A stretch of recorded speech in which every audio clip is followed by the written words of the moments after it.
Welcome back to the conversation here on News Central Television. The expulsion of Rwandan Ambassador to the Democratic Republic of Congo, Vincent Karega, is the latest in the growing diplomatic tensions between both countries.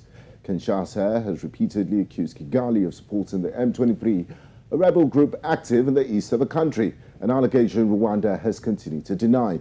Karega's expulsion came in the wake of rebels seizing control of Kiwanja and Rutshuru in the province of North Kivu in eastern DRC. Now, Patrick Muyaya, spokesperson for the Congolese government, said the decision by the DRC's High Defense Council to expel the ambassador came following a government meeting to assess the security situation in the country. Karega was given 48 hours to leave the country. Au regard des faits qui précèdent, le Conseil supérieur de la défense demande au gouvernement 1. D'expulser dans les 48 heures suivant sa notification M. Vincent Karega, ambassadeur plénipotentiaire du Rwanda en poste en République démocratique du Congo. Et ce, en raison d'une part de la persistance de son pays à agresser la RDC et à appuyer les mouvements terroristes du M23 qui l'instrumentalisent à cette fin, et d'autre part du mépris teinté d'arrogance des autorités rwandaises vis-à-vis tant du processus de Nairobi et de Luanda que des recommandations de la communauté internationale, plus précisément des Nations Unies, de l'Union africaine, de la communauté de l'Afrique de l'Est, de la SADC et des partenaires multilatéraux, exigeant unanimement la cessation des activités terroristes du M23 et de tout appui extérieur à lui. Son retrait sans délai. That was Patrick Muyaya, the spokesperson for the Congolese government, giving the reason for the expulsion of the ambassador. And now joining us for this conversation, we have Kambale Masuvali, an analyst and spokesperson, Center for Research on the Congo-Kinshasa, and Bénédicte Kimbi Ndjoko, historian and human rights activist. Welcome to the conversation. Thank you for having me. Now, Bénédicte, over time, we've seen a lot of strained relationships between DRC and Rwanda. But this time around, what were the circumstances that led to the expulsion of the Rwandan ambassador to DRC? I think that we need to go back in order to explain what is happening now. Okay. So on May 10th, on Wednesday, 2021, while giving an interview to French media outlet, Rwandan President Paul Kagame said about the mapping report that there were no crimes committed in DRC. So what is this report? This is a mapping exercise that has been conducted by independent experts of the United Nations. And it lists at least 612 incidents, meaning 612 crimes that were committed on Congolese soil from 1993 to 2003. And it is not exhaustive.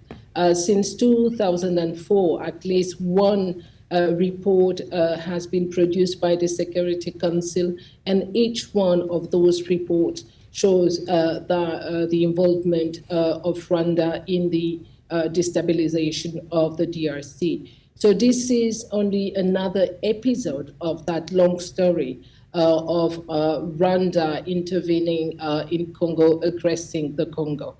And unfortunately, everybody nearly has had a blind eye on what Rwanda has been doing in Congo for those last years. And what we see now is just another episode of that long war of aggression that Congo is suffering for 25 years now.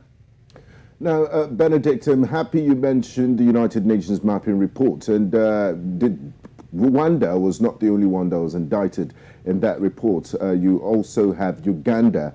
So my question to you is this. There's one of the most expensive United Nations peacekeeping mission, the United Nations Stabilization Mission in the Congo, MONUSCO, has been there for more than 10 years. Why haven't they been able to keep the peace in the eastern DRC? And what's the current situation as we speak? But I think that we need to understand, and I always talk about that, and I've been talking about that for more than 10 years now. We need to understand that Congo is such a mineral-rich country with so many foreign interests. And even though we have the United Nations there, there is nothing happening because everything that has been done in order to liberate that country has been hindered by the interests of foreign countries. And unfortunately, Rwanda and Uganda are acting as proxies for the Western interest. And as long as we will not address that problem, there will be nothing that will be done in order to try to stop that barbarism and the Congolese tragedy. And the MONUSCO, of course, it's a peacekeeping force, but the problem is the MONUSCO is not independent enough in order really to just look at the situation of the people, really thinking about the suffering of the Congolese population. They send people there who come from Pakistan, Bangladesh, because this is one of the deadliest place in the world, and because their government and all those peacekeepers also getting a lot of money from the United Nations in order for them to be there. And those people who are there are not understanding what that population is facing. And so there are many layers of difficulties that the country is experiencing. And that's why also we experience this situation. Okay, now, Bénédicte, still looking at the security situation, the Congolese government has continuously accused the Rwandan government of backing the M23 rebels. And this expulsion so happened when we saw a series of attacks from the M23 rebels. Now, what will be the impact of this expulsion of the Rwandan ambassador to DRC? Are we seeing more strained ties between the two countries? Well, I would say that expelling Mr. Karega was really long overdue. This is a man that, who was also expelled from South Africa, and I need to remind that because he was somehow, I don't know how to put the word, but the South African thought that he was responsible of another Rwandan official who left Kagame's government. And DRC welcomed that man. And the population has been pushing again and again in order for the government to take action and expel Mr. Karega. Mr. Karega, who spent a lot of time tweeting and provoking Congolese people, denying all the crimes that Rwanda has been committing in the Congo. So for the population, that decision was really long overdue. And moreover, the Congolese population is expecting the government to close the borders because they don't want to have Rwandan armies and even Rwandan citizens crossing those borders again because they have been creating too much havoc. Now, the Congolese government has done so under the pressure of the population because Mr. Tshisekedi is illegitimate in that country. It is difficult for him to take any decision that is going really to bring a sense of trust within the Congolese population because we know the ties that he has with Mr. Kagame. I'd like to bring you back to what you said. You did say governments. You did say President Tshisekedi is illegitimate. He did win elections last time out. So why did you mention that? Mr. Karega, because otherwise I think that the Congolese population would have reacted in a stronger way. And even though they expelled him this morning, we still have demonstrations in Goma asking the government to close the borders and also give arms to the youth in order for them to go and fight Rwanda. All right, thank you so much, Bénédicte. Lots of things going on between DRC and Rwanda. We do hope that these talks will definitely become fruitful. Thank you so much for joining us on the conversation. Thank you. Thanks, Bénédicte. Thank you.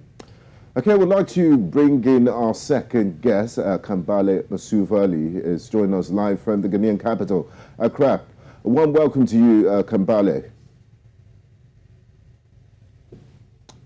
Hello, Kambale. Can you hear us? Okay, I believe we're sorting out some technical issues. Yeah. These are still been issues going on. She also talked about, I really wanted her to talk about this legitimacy of Tshisekedi. I mean, he was elected as a president, so why would she mention that? And, even the willpower of the president to have this talks. We've seen the Rwandan president, Paul Kagame, coming to even meet him and having peace talks. Yes, and there's been talks, and that brings me to this question. I would like to direct it to Kambale. I believe he's joined us live. Kambale, talking about this situation, it's almost like a Ferris wheel. It's almost a feeling of deja vu. We've been here before 10 years ago when M23 took over at Goma. There's been series of meetings led by the IGCLR, the African Union, and also Angola's president trying to mediate. And the DRC just joined the East African community. They see each other. President Tshisekedi sits with President Kagame. So why haven't we had African solutions or any type of solutions to M23 rebel incursions into the DRC? Just yesterday, the chairman of the United States Foreign Relations Committee, Senator Menendez, said it emphatically that he's calling on Rwanda to hold his support for M23 rebels in Eastern DRC. Why has Rwanda not been held accountable? I mean, this has been the story of the conflict in the Congo since 1996 when the war started. For the past 2 decades, over 6 million Congolese have died due to an invasion of Rwanda and Uganda.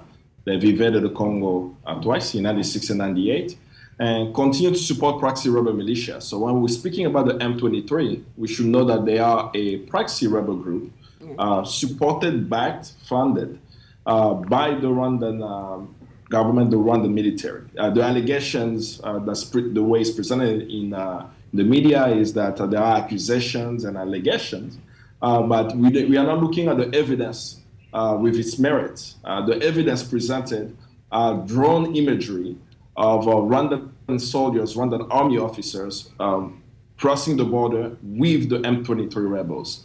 Past evidence have included, specifically in 2012, weapons that were traced back to the Rwandan military, military uniform, and Rwandan Defense Force officers.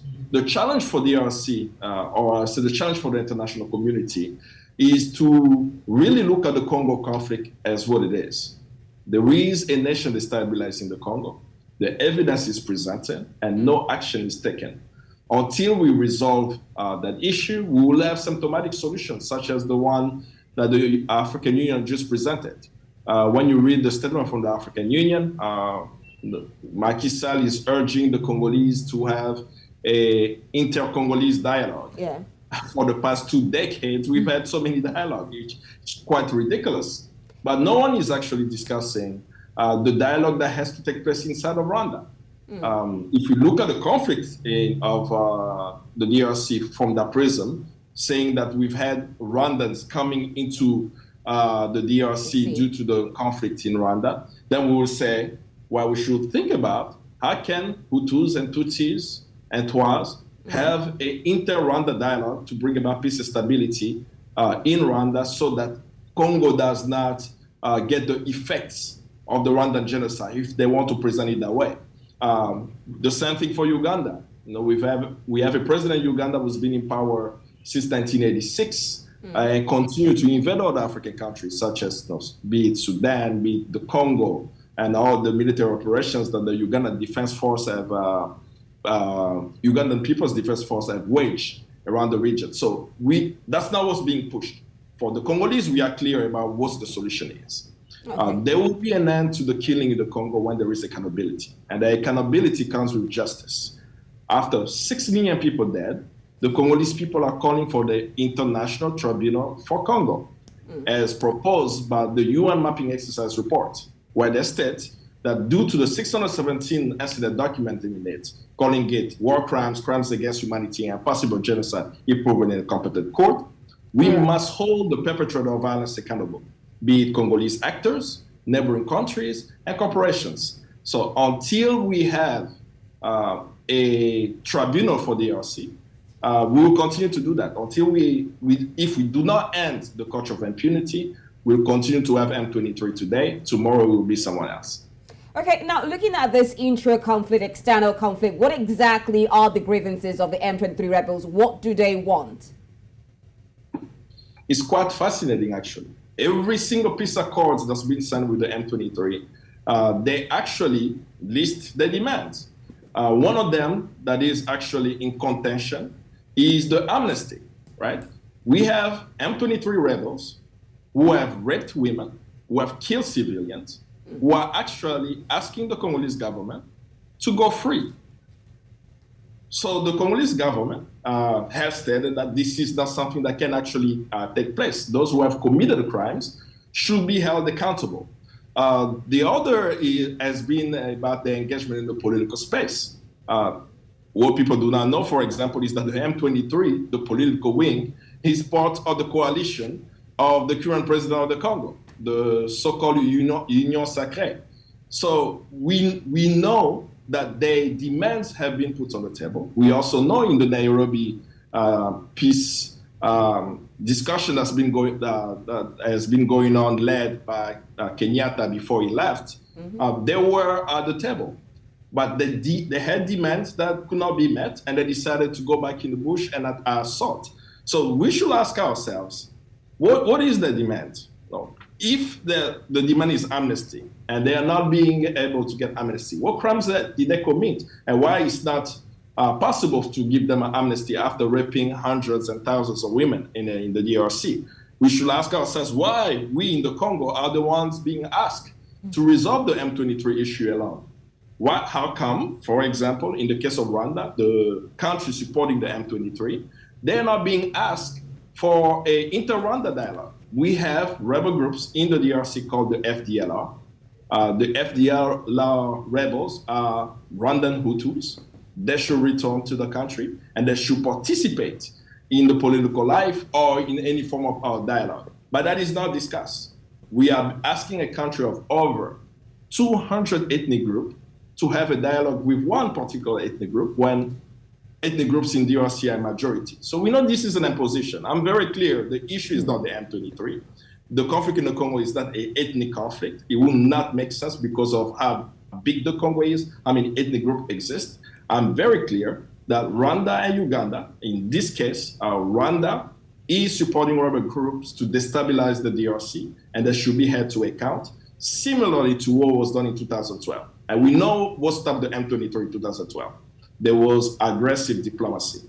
When the international community had the evidence that Rwanda is supporting rebel groups, the United States, Sweden, Netherlands, the African Development Bank, the World Bank, all these institutions and countries withheld aid to Rwanda. That was diplomatic pressure that actually reined in the M23. We even had the US president himself at the time, Barack Obama, who called President Paul Kagame and asked him to stop supporting rebels in DRC.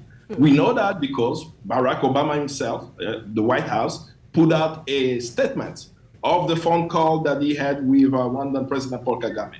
But now we should ask ourselves why, in the era of the Ukraine-Russia war, where evidence exists of a country being destabilized, how come the same aggressive diplomacy is not being... Lots of questions there, Kambale, I must say, and justice, accountability, unanswered questions, and even long peace talks that have really necessarily not been fruitful is the questions in a lot of people's mind. Thank you so much, Kambale Masuvali, for joining us on this conversation. And of course, Bénédicte, Kimbi and Ndjoko, who joined us earlier for this conversation. Thank you so much. Thank you. Thank you always. Okay, this is where we drop the anchor on today's conversation. The first half of the show, we did talk about the redesign of the Naira, and we just concluded our conversation on the expulsion of the ambassador of the Republic of Rwanda to the Democratic Republic of Congo.